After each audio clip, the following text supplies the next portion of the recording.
हुमायूं कबीर ने बंगाल में ओवैसी की भी एंट्री करा दी। ओवैसी भी खुद को मुसलमानों का बड़ा नेता मानते हैं। बिहार में उनकी पार्टी ने शानदार प्रदर्शन किया और अब बंगाल में हुमायूं कबीर ओवैसी के साथ मिलकर चुनाव लड़ेंगे।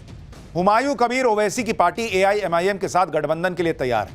हुमायूं कबीर ने सीपीएम और आईएसएफ को भी गठबंधन का ऑफर दिया है। हुमायूं कबीर 135 सीटों पर चुनाव लड़ने की प्लानिंग कर रहे हैं। हुमायूं कबीर ने कांग्रेस को भी 10 सीटों का ऑफर दिया है। यानी हुमायूं कबीर ने ब्लूप्रिंट तैयार कर रखा है और हुमायूं कबीर के लिए ओवैसी से अच्छा साथी नहीं हो सकता, क्योंकि ओवैसी भी लगातार बाबरी मस्जिद के मुद्दे पर बोलते रहे। सुनिए एक बार। फिर हम देखते हैं कि हालिया दिनों में वजीर आजम मुल्क के कहा कि 500 साल के जख्म अब हमारे भरे जा रहे हैं। सवाल ये पैदा होता कि सुप्रीम कोर्ट ने अपने फैसले में कहा कि ना कोई मंदिर को तोड़कर वहां पर मस्जिद बनाई गई, तो फिर किस बुनियाद पर वजीर आजम इस तरह की बात करते हैं? आखिर वो कौन से जख्म की बात कर रहे हैं? जख्म तो वो है कि 6 दिसंबर 92 को मस्जिद को शहीद नहीं किया गया, बल्कि भारत के संविधान को कमजोर किया गया, आइन को, रूल ऑफ लॉ को कमजोर किया गया, उसको जख्म दिया गया। और आज वजीर आजम इस तरह की बात करते हैं। यानी सीधा सीधा हिसाब यह कहा जा रहा है कि अगर हिंदू एकजुट हो गया बंगाल का और बीजेपी के पक्ष में चला गया और मुस्लिम वोट बट गया ममता बनर्जी का, तो ममता बनर्जी के लिए अपना किला बचाना बाएं हाथ का खेल नहीं रह जाएगा। बंगाल में ममता बनर्जी का एक छत्र राज है, लेकिन इस बार बंगाल में ममता बनर्जी के सामने नई चुनौती आ गई और ममता बनर्जी की यह चुनौती है बाबा बागेश्वर। हिंदू एकता और हिंदू राष्ट्र के लिए संकल्पित बागेश्वर बाबा ने कोलकाता में लाखों लोगों के साथ गीता पाठ किया, तो सब देखकर हैरान रह गए। तस्वीर कोलकाता में सनातन संस्कृति संसद की तरफ से आयोजित गीता पाठ में बागेश्वर बाबा शामिल हुए। कोलकाता के परेड ब्रिगेड मैदान में लाखों लोगों की भीड़ जमा हो गई। एक साथ जय श्री कृष्ण के नारे लग रहे थे। साधु संत कृष्ण भक्ति में झूमते दिख रहे थे। मैदान में जहां तक नजर जा रही थी, आप तस्वीर देखिए, लोग ही लोग, 5 लाख लोगों ने एक साथ भगवत गीता का पाठ किया, गीता के श्लोक पढ़े। एक साथ लाखों लोगों ने गीता का पाठ करके इतिहास बना दिया। बागेश्वर बाबा ने कहा कि गीता एकमात्र ग्रंथ है जिससे एकता का भाव पैदा किया जा सकता है। उन्होंने दोहराया कि वो भारत में गजवाए हिंद नहीं, भगवाए हिंद चाहते हैं। एक बार सुनिए उन्होंने बंगाल की धरती से क्या ऐलान कर दिया है। आज एक साथ 5 लाख कंठ से गीता पाठ कोलकाता पश्चिम बंगाल की इस भूमि पर ये महासंग्राम दिखाई पड़ रहा। ये लोगों का उत्साह, आस्था का सैलाब, मानो कोलकाता में महाकुंभ लग गया हो। हम पूरे पश्चिम बंगाल और कोलकाता के वासियों को और भारतवासियों को बहुत बहुत साधुवाद दे रहे हैं। सनातन एकता ही इस देश का और विश्व का, विश्व शांति का सबसे बड़ा माध्यम है। भारत में हम तनातनी नहीं, सनातनी चाहते हैं। भारत में हम गजवाए हिंद नहीं, भगवाए हिंद चाहते हैं। गीता एकमात्र ऐसा ग्रंथ है जिसके माध्यम से पूरे विश्व में सामाजिक समरसता, एकता और एकत्व का भाव जागृत किया जा सकता है। गीता ग्रंथ महान है, गीता का ज्ञान महान है, गीता भारत की शान है और गीता ही भारत का स्वाभिमान है। लाखों लोगों की भीड़ के सामने बागेश्वर बाबा ने बड़ा ऐलान कर दिया। बागेश्वर बाबा ने कहा कि अब लग रहा है कि बंगाल का हिंदू जाग गया है, सनातन का शंखनाद हो गया है बंगाल में, और अगर बंगाल के हिंदू एक हो जाएं तो भारत हिंदू राष्ट्र बन के रहेगा। कोलकाता में गीता पाठ के आयोजन में उमड़ी भीड़ से बागेश्वर बाबा गदगद दिखाई दिए। इस कार्यक्रम में साध्वी ऋतंबरा, बंगाल के राज्यपाल और दूसरे साधु संत आए हुए, लेकिन पब्लिक बागेश्वर बाबा को सुनने के लिए बेताब थी और बागेश्वर बाबा ने भी खुलकर अपनी बात कही। उन्होंने कहा कि उनके पास एक उपाय है जिससे हिंदू राष्ट्र बन सकता है, लेकिन इसके लिए डर और भय को त्याग करना होगा। सुनिए उन्होंने क्या उपाय बताया। तिरंगा में चांद देखना चाहते हो या चांद पर तिरंगा देखना चाहते हो? हिंदुओं में फूट चाहते हो या एकता चाहते हो?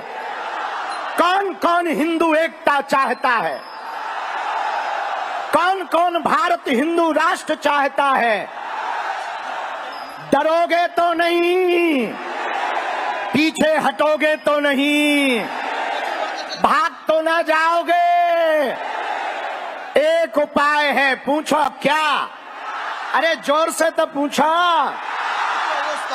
जात पात की करो विदाई, हम सब हिंदू, हम सब हिंदू, हम सब हिंदू। जो राम का नहीं वो किसी, जो राम का नहीं वो किसी। पश्चिम बंगाल में इस बार ऐसा माहौल दिख रहा है जैसा शायद पहले न दिखा होगा, क्योंकि आप देखिए, एक तरफ ममता बनर्जी के पूर्व नेता हुमायूं कबीर ने मुर्शिदाबाद में बाबरी मस्जिद की नींव रख दी और इसके लिए 6 दिसंबर का दिन चुना। इसके ठीक अगले ही दिन कोलकाता में बागेश्वर बाबा ने सनातन का झंडा बुलंद कर दिया। बागेश्वर बाबा का एक बयान बड़ा वायरल भी हो रहा है, जिसमें वो कह रहे हैं कि वो भले ही ज्यादा न जिए, लेकिन जब तक जिएंगे सनातन विरोधियों के लिए काल की तरह रहेंगे। एक तरफ सनातन के हुंकार भरने वाले बागेश्वर बाबा, दूसरी तरफ बंगाल में बाबरी मस्जिद बनवाने का ऐलान करने वाले हुमायूं कबीर। इन दोनों की वजह से ममता बनर्जी की टेंशन बंगाल में बढ़ गई। बागेश्वर बाबा ने सनातन की अलख जगाई तो वहीं हुमायूं कबीर ने बाबरी मस्जिद का मुद्दा बना दिया है। 6 दिसंबर को हुमायूं कबीर ने मुर्शिदाबाद में बाबरी मस्जिद का शिलान्यास कर दिया। ममता बनर्जी को यह तस्वीरें परेशान कर रही होंगी, क्योंकि जिस हुमायूं कबीर को ममता ने पार्टी से निकाल दिया, अब वही उनके लिए चुनौती बन रहा है। बंगाल में मुस्लिम वोट पर ममता बनर्जी का एकाधिकार रहा है, लेकिन हुमायूं कबीर ने बाबरी मस्जिद का शिलान्यास करके मुस्लिम सेंटिमेंट अपने पक्ष में करने की कोशिश की। आप ये तस्वीरें देखिए, हुमायूं कबीर के कार्यक्रम में किस तरह से हजारों मुसलमान पहुंचे। बाबरी मस्जिद के मुद्दे पर हुमायूं कबीर बंगाल के मुसलमानों को एकजुट कर रहे हैं। बाबरी मस्जिद के शिलान्यास के लिए लोग ईंटें उठाकर चले आ रहे थे, यानी हुमायूं कबीर ने भयंकर माहौल बना दिया और यह ममता बनर्जी की टेंशन बढ़ा सकता है, क्योंकि 2021 के चुनाव में टीएमसी को 75% मुसलमानों ने वोट दिया था। बंगाल के 42 मुस्लिम विधायकों में से 41 विधायक टीएमसी के हैं। जिन सीटों पर मुस्लिम कैंडिडेट उतारे उनमें 97% सीटों पर जीत मिली टीएमसी को। अब हुमायूं कबीर अपनी पार्टी बनाकर चुनाव लड़ने वाले हैं। हुमायूं कबीर का फोकस 90 सीटों पर है, जहां मुस्लिम निर्णायक भूमिका में। मुस्लिम वोटों का बंटवारा होने से ममता बनर्जी की मुश्किल बढ़ सकती है, यानी हुमायूं कबीर ने बंगाल में ममता बनर्जी के सामने ताल ठोक दिए। हुमायूं कबीर का पूरा फोकस बाबरी मस्जिद के नाम पर मुसलमानों को एकजुट कर लेने का है।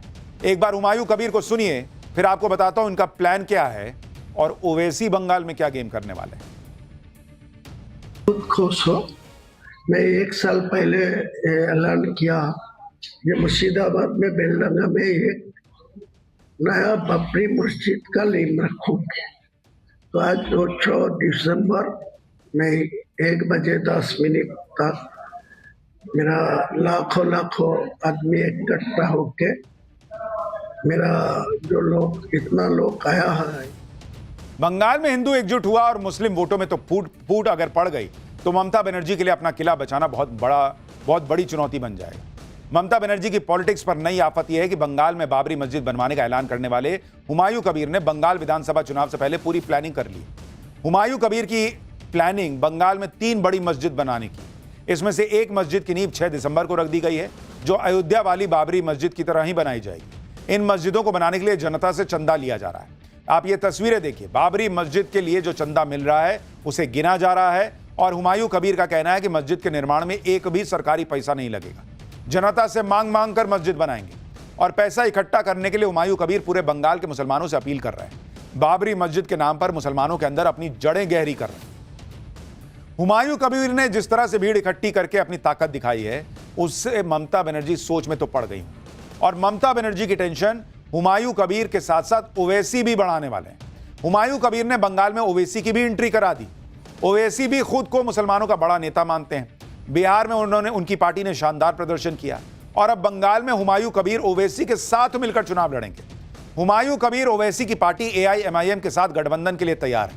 हुमायूं कबीर ने CPM और ISF को भी गठबंधन का ऑफर दिया है। हुमायूं कबीर 135 सीटों पर चुनाव लड़ने की प्लानिंग कर रहे हैं। हुमायूं कबीर ने कांग्रेस को भी 10 सीटों का ऑफर दिया है। यानी हुमायूं कबीर ने ब्लूप्रिंट तैयार कर रखा है और हुमायूं कबीर के लिए ओवैसी से अच्छा साथी नहीं हो सकता, क्योंकि ओवैसी भी लगातार बाबरी मस्जिद के मुद्दे पर बोलते रहे। सुनिए एक बार। फिर हम देखते हैं कि हालिया दिनों में वजीर आजम मुल्क के कहा कि 500 साल के जख्म अब हमारे भरे जा रहे हैं। सवाल ये पैदा होता कि सुप्रीम कोर्ट ने अपने फैसले में कहा कि ना कोई मंदिर को तोड़कर वहां पर मस्जिद बनाई गई, तो फिर किस बुनियाद पर वजीर आजम इस तरह की बात करते हैं? आखिर वो कौन से जख्म की बात कर रहे हैं? जख्म तो वो है कि 6 दिसंबर 92 को मस्जिद को शहीद नहीं किया गया, बल्कि भारत के संविधान को कमजोर किया गया, आईन को, रूल ऑफ लॉ को कमजोर किया गया, उसको जख्म दिया गया। और आज वजीर आजम इस तरह की बात करते हैं। यानी सीधा सीधा हिसाब यह कहा जा रहा है कि अगर हिंदू एकजुट हो गया बंगाल का और बीजेपी के पक्ष में चला गया और मुस्लिम वोट बट गया ममता बनर्जी का, तो ममता बनर्जी के लिए अपना किला बचाना बाएं हाथ का खेल नहीं रह जाएगा। For more of such videos, do like, share and subscribe to ET Now Swadesh.